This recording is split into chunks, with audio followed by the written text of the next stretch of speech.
Olá, meus amados irmãos e amigos, bom dia para você. Estamos terminando mais uma semana e assim também fechando nossa série sobre as viagens missionárias do apóstolo Paulo.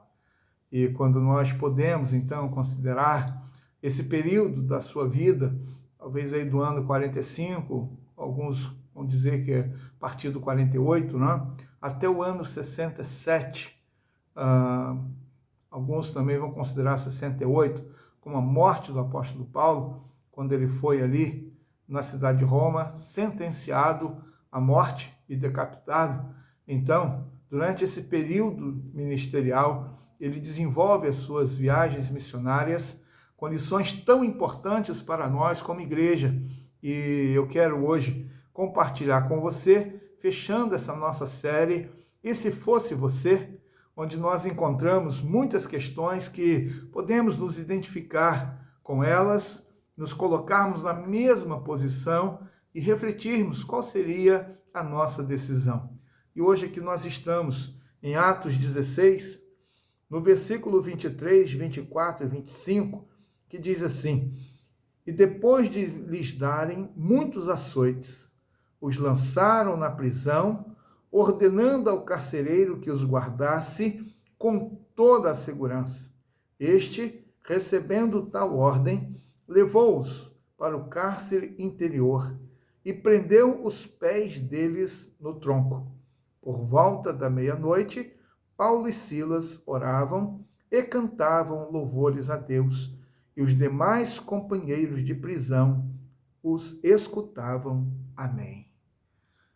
E se fosse você, na realidade de vida de Paulo e de Silas? Aqui nós estamos em uma situação muito específica. Paulo havia compartilhado a palavra de Deus, proclamado ali. Filipe, nós temos a situação de Lídia, né, que se converte a Jesus Cristo. Na sequência, nós temos uma jovem endemoniada que dava lucros aos seus donos pela questão da adivinhação, que Paulo a liberta do domínio de Satanás. E aí nós vemos que essas pessoas elas ficam enfurecidas porque perderam o seu lucro, né? O lucro pela questão do uso daquela jovem pela adivinhação, e agora eles se revoltam, eles se lançam, instigam as autoridades contra Paulo e Silas, e eles são presos, eles são açoitados, na verdade tiraram as suas roupas e o açoitaram com vara. Ficou com seu corpo todo machucado. Foi levado para a prisão e ainda foi amarrado num tronco, né? Acorrentado pelos seus pés em um tronco, para que não saísse de fato daquela prisão. E então, nesse contexto, com o corpo todo machucado pelos açoites, preso e com os pés acorrentados. Eles estão ali naquela condição. Mas a palavra de Deus diz que a maneira de agir de Paulo e Silas não foi com revolta, não foi com tristeza, não foi com blasfêmia contra Deus e contra Jesus Cristo. Eles não ficaram indignados. Pelo contrário, a palavra diz para nós que eles oravam e cantavam louvores ao Senhor. E por conta disso, houve um terremoto, as portas se abriram, as correntes, cadeias caíram, eles ficaram livres. E o carcereiro agora, o que ia fazer? Ia se matar. Aí Paulo falou, não te faça nenhum mal, porque nós estamos aqui. Aquele carcereiro perguntou, senhores, o que eu tenho que fazer para me salvar? Paulo, tomando a palavra, disse, crê no Senhor Jesus e será salvo, tu e a tua casa. Aquele homem lavou-lhes as feridas, colocou-lhes a mesa, chamou a sua casa. Eles ouviram a palavra, eles se converteram a Jesus. E aquela casa se encheu de alegria. Diante da realidade de Paulo e Silas, se fosse você, o que você faria? Pela questão da prisão, pela questão dos açoites, pela questão das dificuldades, das provações, das privações, o que você faria? É importante que você faça essa avaliação e se coloque no lugar de Paulo. Se coloque no lugar de Silas, em que eles estão sofrendo por causa do nome de Jesus, por causa da fé.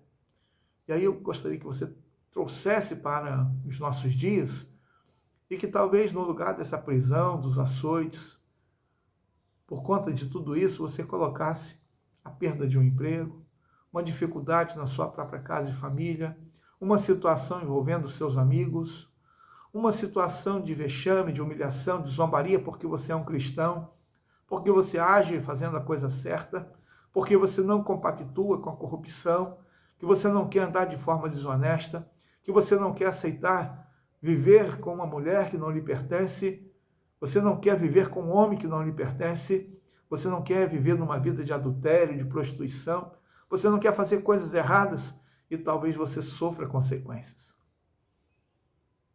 E talvez você esteja se dizendo, vale a pena seguir a Jesus? Vale a pena fazer a coisa certa? Vale a pena tomar decisões que sejam contrárias àquela que as multidões tomam, que as pessoas tomam? Será que vale a pena? Então é importante que você tenha uma resposta. E se fosse você no lugar de Paulo, o que você faria? Pense nisso. Reflita sobre isso. E que a sua resposta seja compatível com a atitude de Paulo e Silas. Viver para o Senhor, independente das circunstâncias. Glorificar o Senhor, seja pela vida, seja pela morte. Poder proclamar Cristo em todas as ações e em todas as situações. Que tenhamos essa condição, essa coragem. Que Deus nos abençoe, que Ele nos ajude e que vidas sejam salvas como consequência da nossa firmeza, da nossa convicção, da nossa fidelidade ao Senhor Jesus, da nossa lealdade ao Senhor, do nosso amor ao Senhor. Que vidas sejam salvas, famílias sejam transformadas, descendência tenha o nome escrito no livro da vida, por conta das nossas ações, escolhas e decisões. Que Deus nos abençoe. Amém? Amém? Então nós vamos orar. Querido Deus, lançamos sobre o Senhor agora todas as nossas inquietações. Deus, nós lançamos sobre o Senhor toda a nossa ansiedade. Ó Senhor, nós queremos lançar sobre Ti, Deus, todas as questões que envolvem a nossa vida, nossa casa, nossa família, tudo quanto nós, Deus, estamos desenvolvendo, planejando, sonhando. Ó Deus, nós queremos glorificar o Teu nome, queremos, ó Deus, exaltar o Senhor, queremos fazer a Tua vontade, Deus. E muito obrigado pelo exemplo de Paulo e Silas, que apesar das circunstâncias, eles mantiveram-se fiéis ao Senhor.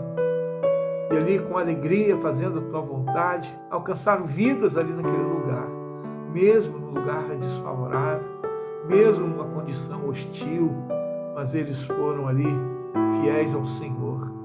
Eles alcançaram vidas preciosas para o Teu reino.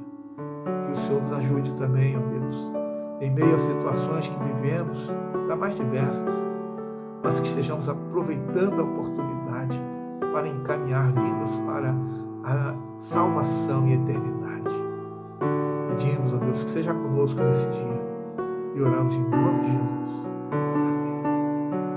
Um grande abraço para você, um final de semana muito abençoado e até o nosso próximo encontro.